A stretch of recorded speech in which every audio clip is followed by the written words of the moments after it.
A year ago, we were sitting in this building, about 363 days ago, and I told everybody that I was a pissed off Teamster. And I've got every right to be a pissed off Teamster because I've been in the Teamsters Union for 37 years, right? I've spent my whole life in this union, just like a lot of you have. And you're here too because I guess that you may be pissed off too. I say it's time that we do something about it. Look at what they're doing to our union, and look what people are doing to our country. Right now, good jobs with real wages are on the decline, while part-time throwaway jobs are going up. By throwaway jobs, I mean with poverty-level wages and zero benefits. 400,000 Teamsters currently face the threat of living out their retirement years in poverty because of the worst pension crisis in Teamsters history. Many of our brothers and sisters have gotten letters sent to them by Hoffa's friends at Central States Pension Fund saying that their monthly pension benefits will be cut in half. I'm one of them. I got that letter. My pension, my 37-year pension, is going to be cut 46%. While working people are getting the shaft, corporate America is laughing all the way to the bank. 99% of new income in this country is going to the richest 1%. The richest families in America, the 1%, now have as much wealth as all of the rest of us combined. And Hoffa serves the 1%. This is happening right here in our union, a transfer of wealth from you to them. In 2014, the same year Hoffa and Hall gave UPS contract givebacks, the CEO of UPS, David Abney, doubled his salary to $8.4 million a year. Starting wages at UPS were frozen at $10 an hour for part-timers through 2018. Real Teamster leadership means fighting for the members, not brokering concessions for the 1%. Across this country, we've seen a great movement to fight for $15 an hour, a real living wage for every worker. I say if they can pay $15 an hour at McDonald's, then they can pay a minimum of $15 an hour starting pay to UPS part-timers. And these part-timers are the guys that are working in the dead of the night, the crack of dawn, loading trucks and breaking their backs for the company. A rising tide lifts boats. Am I right? We will fight for all workers, including those at the bottom, so we can lift them up through higher wages, a better quality of life for every Teamster and every worker. Talk about Hoffa's hedge fund mogul for a minute. Hoffa and Ken Hall aren't looking out for you like we will. They're looking out for your vote, maybe, but not you. Now, how do I know this? With YRC facing bankruptcy, Hoffa appointed a hedge fund mogul to be our union's representative on the YRC board of directors, and his name is Harry Wilson. Wilson helped the company broker a concession deal with the union and the banks. And when that concession deal went through, the corporation paid Wilson a $5 million bonus.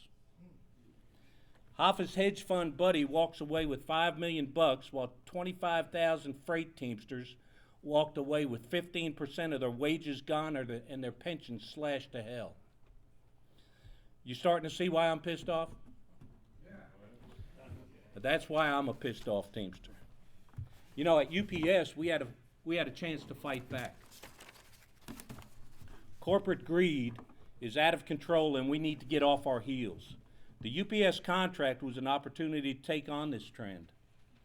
Give UPS a kick in the ass and send corporate America a message that we're going backwards. Instead, Hoffa and Hall gave concessions. Health care cuts, retiree health care cuts, poverty wages for part-timers. UPS was given a free pass on harassment and excessive overtime violations. They were given a green light to eliminate jobs through SurePost and through Access Point. That's why I'm a pissed off Teamster. The Vote No movement across our nation the membership is waking up to the concessions and corporate greed. Members voted no against concessions and national contracts covering 300,000 members. In my local union, members voted no against concessions by 94%. 94% of us stood together against UPS, and Hoffa and Hall stood with management. 87% of car haulers in the nation voted against givebacks in their industry back in September. That contract expired 194 days ago, and they still don't have a contract to give us. Hoffa says in his campaign, he says we're dividing the union. We're dividing the union because we vote no. Are you kidding me? If Hoffa has his way, there never would be a vote. Just an affirmation to the employers to take whatever they wanted. That's what divides the union. We're not dividing the union, we're uniting Teamsters and taking on the employers. That's what Teamsters United is all about. Now, we want results and not excuses. Why does Hoffa throw up his hands and side with management? Well, he's looking to blame someone. He blames the economy. He blames deregulation. I was talking to some folks out in the crowd a little while ago, particularly with the pensions. He blames deregulation. That was 35 years ago, man. You need to get over it. Know what I mean? He blames anti-union politicians. He blames members for not wanting to get involved. More than 15,000 Teamsters and their families in Louisville depend on me as their president to deliver results and not excuses. I don't have time to play the blame game. In my local union, we fight back and we win. Holland, a big freight employer in my jurisdiction, was bringing in low-paid contractors to do our city delivery work. We could have filed a grievance and kicked the problem up to Hoffa, but we didn't do that. Instead, we at Local 89 took it head on. We threw up area standards pickets and we shut the terminal down.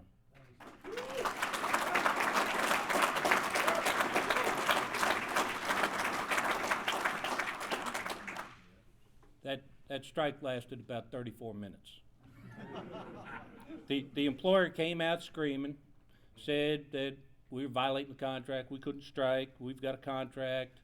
I told him, you know what, it ain't a strike against you, it's not a strike, it's an area standards picket, and we're just letting the workers and the public know that you're paying wages under the area standards. It's completely legal. It's a primary picket line.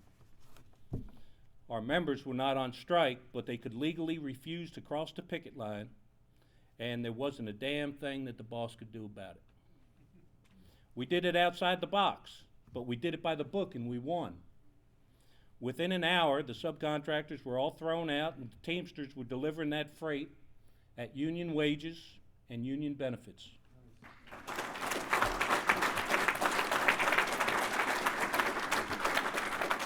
It took creative, direct action.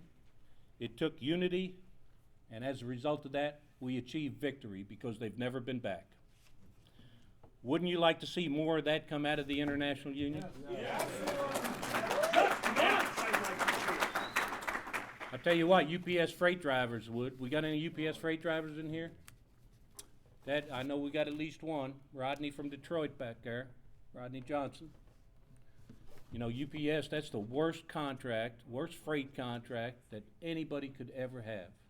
They have no rights. The company just subcontracts their work.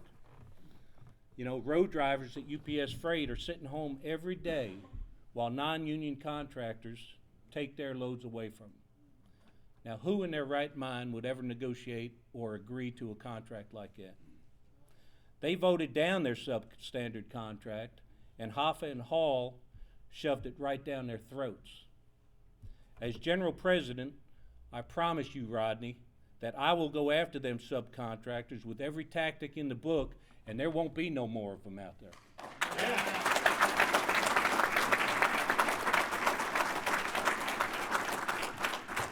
We will picket, we will protest, We will take on UPS until Teamster work is done by Teamster members, and the non-union drivers are calling us to ask us to join the Teamsters union.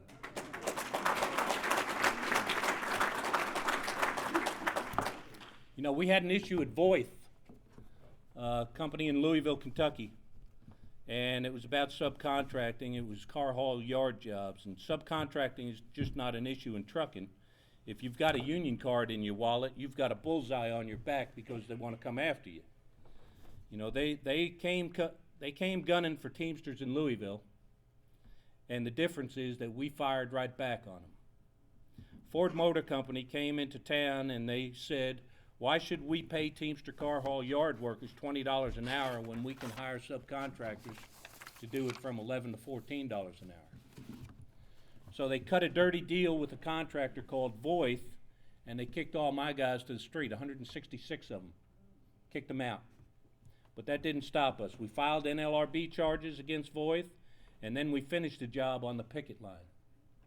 The Hoffa administration delayed and denied us strike sanctions for 2.5 years. Wouldn't approve it. Repeatedly, we called them up, we sent letters. They don't respond to your letters. You know what, if you're not one of them guys, you know, they will do everything that they can do against you. When we finally got them to agree to the strike sanction, it took us 3 days on the picket line to resolve the issue. That's all we needed. We didn't have to wait 2.5 years. 166 Teamsters are now back on the job with their seniority and full back pay.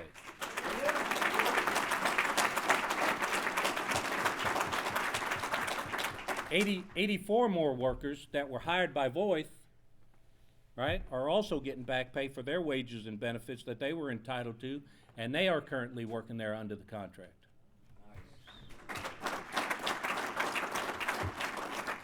And we recently received a tentative settlement for the back pay claim in this case, where we negotiated a couple weeks ago at John F. Kennedy Airport with Voith. They flew over from Germany, and they agreed to give us $21.6 million to settle all the back pay claims in that case.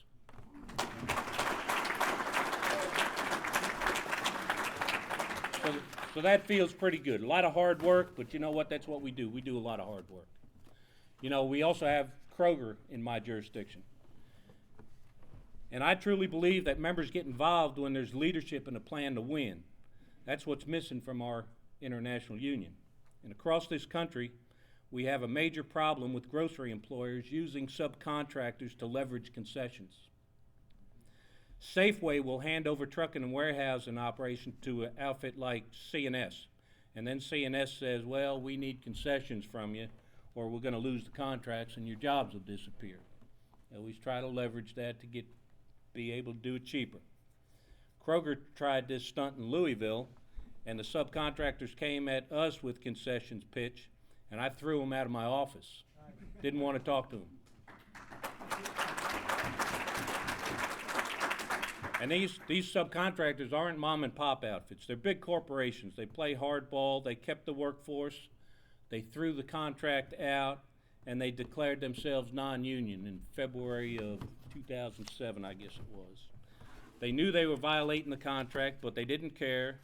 They brought in replacement workers from all over the country.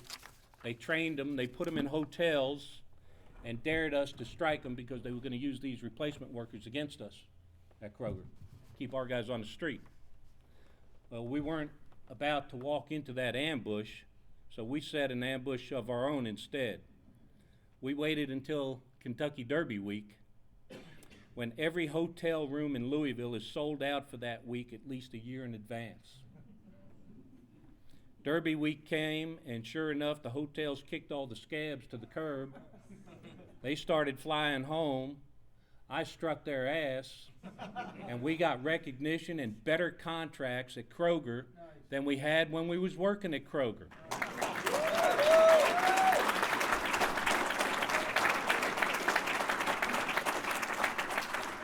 We ended up with better wages, and they're still there today, better job security, better health care, better retiree health care. In fact, our retirees are actually paid not as retiree health care, but as active, so they get their insurance, they get their dental, they get their vision, they get everything that an active employee would get. But that's what it takes to win these battles. Once again, we did it outside the box, but we did it by the book and we won. You can't hide from problems. I'm not saying it's easy to win. We all know the challenges we're up against: a tough economy, growing non-union competition, the anti-labor climate. But you can't just throw up your hands and kick the can down the road and hope things will get better on their own.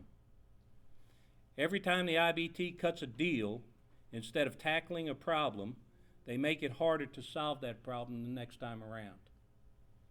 That's what happened with our pensions, and the chickens have come home to roost. More than 400,000 Teamsters. Just think about that number a minute. That is a huge number. 400,000 Teamsters and retirees in 25 states have gotten a letter saying their pensions will be cut in half or worse. This is happening right now in Central States Pension Fund, Local 469 down in New Jersey. The New York State Pension Fund has just announced that they're next. And if we don't stop them, it's going to spread. Now, where the hell has Hoffa been? Ireland, Scotland. When he came into office, Central States had a healthy ratio of working Teamsters to retirees, and for 17 years, Hoffa did nothing to bring new companies and participants into the funds. Worse, he let the big employers out. He let UPS abandon Teamster pensions for 46,000 members and Waste Management, and now they're trying to do it with Kroger and their contractors. The members at these big employers got substandard retirement benefits, and the Teamsters who stayed in Central States were abandoned to a declining fund. With the fund in crisis, Hoffa teamed up with the employers and not the members. Did you know that Hoffa joined the group that drafted the pension cut legislation that changed the law and allowed the funds to slash our pensions? He's the one that actually got this MEPR thing going down the road, until he felt the political heat, and then he's now changed his tune a little bit. Teamster retirees have shown twice the courage that Hoffa has. They've formed 50 pension committees around the country. They're organizing meetings, they're organizing protests, they're getting in the media, they're getting senators and Congress to back legislation that will protect their pensions. They deserve a lot more than lip service and photo ops that they're getting from Hoffa. The Teamsters Union spends $25 million a year to fund international employee pensions. I say it's time to put our dues money to work fighting for pensions of the 400,000 Teamsters and their families to stop these pension cuts.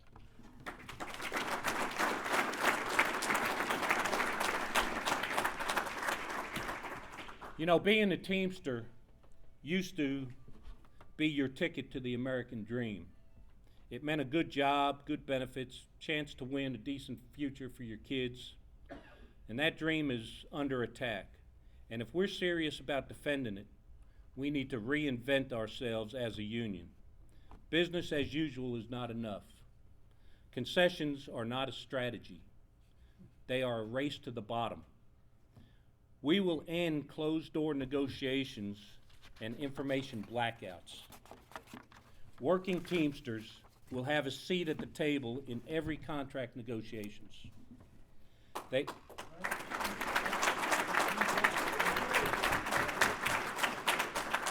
They will be backed by the toughest contract negotiators in our union and by contract campaigns that mobilize the members and strategically hit the employers where they are vulnerable.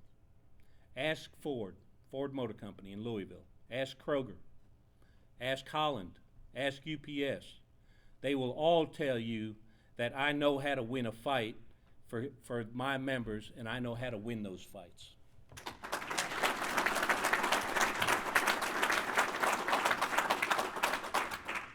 Rebuilding Teamster power goes beyond our national contracts. Thousands of Teamsters work for multinational corporations, but they work under local contracts, bargains city by city, town by town. Waste Management, Republic Services, Coca-Cola, PepsiCo, First Student, Kroger, Safeway, Albertsons. These corporations operate with coordinated bargaining objectives, but they whipsaw our members and locals against each other to leverage concessions. The days of divide and conquer are over. We will bring members and locals together. We will set Teamster bargaining objectives, and we will raise our standards up instead of racing to the bottom. If we're serious about saving the American dream, we need to organize the non-union competition, which is also dragging us in a race to the bottom. HAFA looks ahead to the next Teamster election. We're going to look ahead to the next generation. FedEx, Conway, FedEx Freight, union busters everywhere, consider yourself on notice. A new day is coming to the Teamsters Union.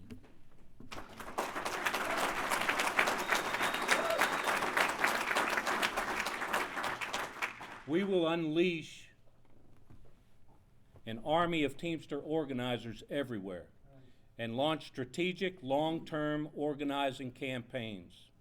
We will reach out to your workers. We will hound your customers. We will lobby to take away your tax breaks. We will tarnish your brand until you come begging to sign a Teamster contract.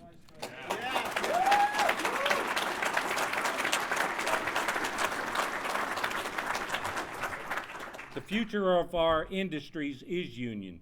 Get on board or get run off the road. You got those two options.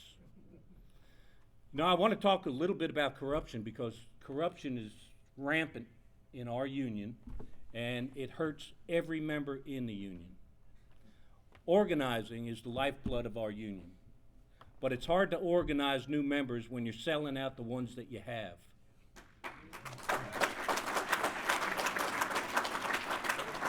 That's why we will end the concessions and givebacks, and that's why we will drive a stake through the heart of the HAFA Hall corruption in our union.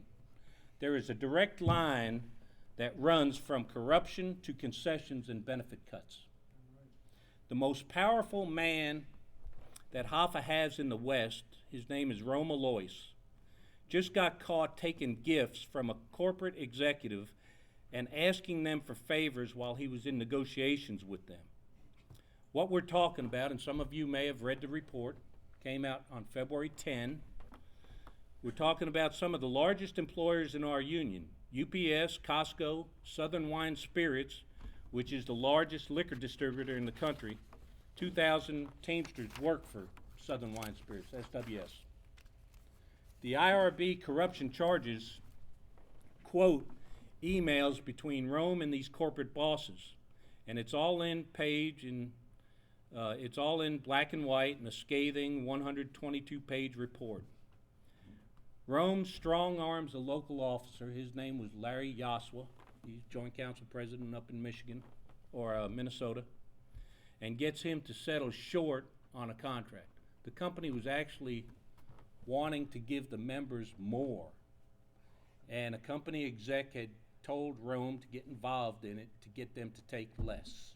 And that's what his job was. And the SWS executives emailed Rome and told him what a great job he had done that day. And then Rome asked the employer for tickets to the Playboy Bash at the Super Bowl for HAFA's chief of staff, W.C. Smith. And the bosses write back, "We'd be happy to provide tickets for HAFA's guy." Rome sold out the members, and for what? He sold them out for tickets to a Playboy party at the Super Bowl for HAFA's chief of staff. That's the type of corruption that exists in this union today. We don't see a lot of it because a lot of it is hidden, but the ones that we do see is bad enough. That's the corruption, concessions, connection. Did you know that waste management workers represented by the Longshoremen's Union in Northern California went on strike to fight poverty wages, and Rome Alois ordered his Teamster drivers to cross their picket line? Alois said that the workers' demands were unrealistic and they were being misled by their union leaders. The workers proved Alois wrong. They won pay increases from $12 an hour to $20 an hour by sticking together.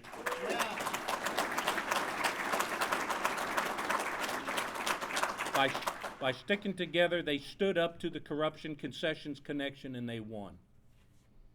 Now you got another guy that's a little bit corrupt up here in Boston, Massachusetts, and there's a lot of them. But you got Sean O'Brien up there. It's one more example of the depravity of the Hoffa administration. Hoffa's Vice President, New England, Sean O'Brien, got suspended from our union by the IRB for threatening members of Local 251 in Rhode Island, and some of them are here today. O'Brien threatened to punish any member who ran for local office against his corrupt friend. I'm proud to say the members of Local 251 ignored those threats and elected a great leadership team that has cleaned up the corruption in that local union. And their principal officer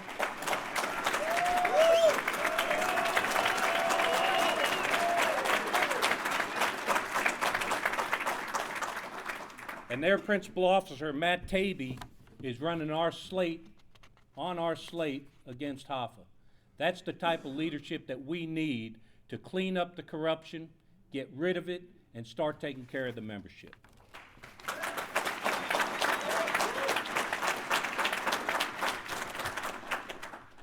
Now, the IRB gave O'Brien a suspension for his illegal threats, but Hoffa gave him a promotion. He put O'Brien in charge of negotiating the contract supplements at UPS. I would have run him out of this union if I was the general president. 18 of those supplements, covering 63% of UPS Teamsters, were rejected by the members.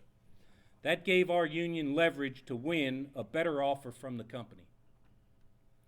O'Brien is such a tough guy, he didn't punish UPS management, he punished the membership. After we voted down the concessions not once but twice, Hoffa and Hall and O'Brien imposed the contract. My members voted no by 94%, and Hoffa, Hall, and O'Brien declared UPS's concessionary demands ratified. That's the corruption concessions connection. Look, the vast majority of officers are hard-working, honest people who are doing the best they can for the membership. The question is, when corruption is exposed, what do you do about it? Hoffa covers it up. When you cover up corruption and sell out the members, you lose the trust of the membership. When you cover up corruption and sell out the members, it makes organizing virtually impossible. The union busters will always lie about everything. What hurts the most is when they use the truth about Hoffa against us. Hoffa will never act on corruption because he will never punish the corrupt officials that deliver the votes to keep him in office. And that's why he has to go.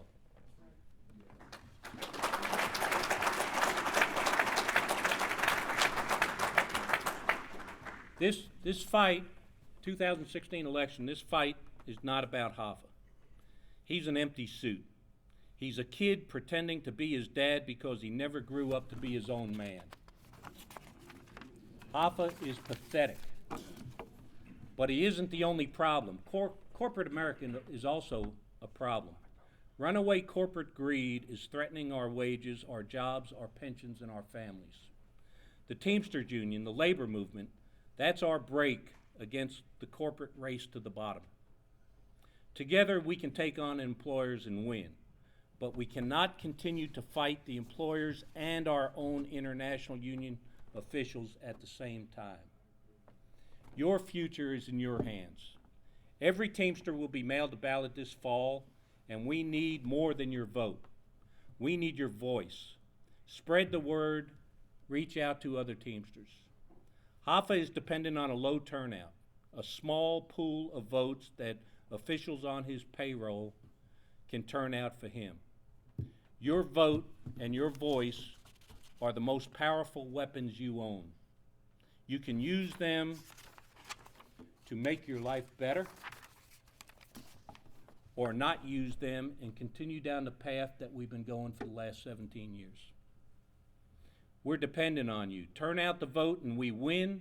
We win a new day in this union, a new day for the labor movement, and a new day for America. Thank you very much.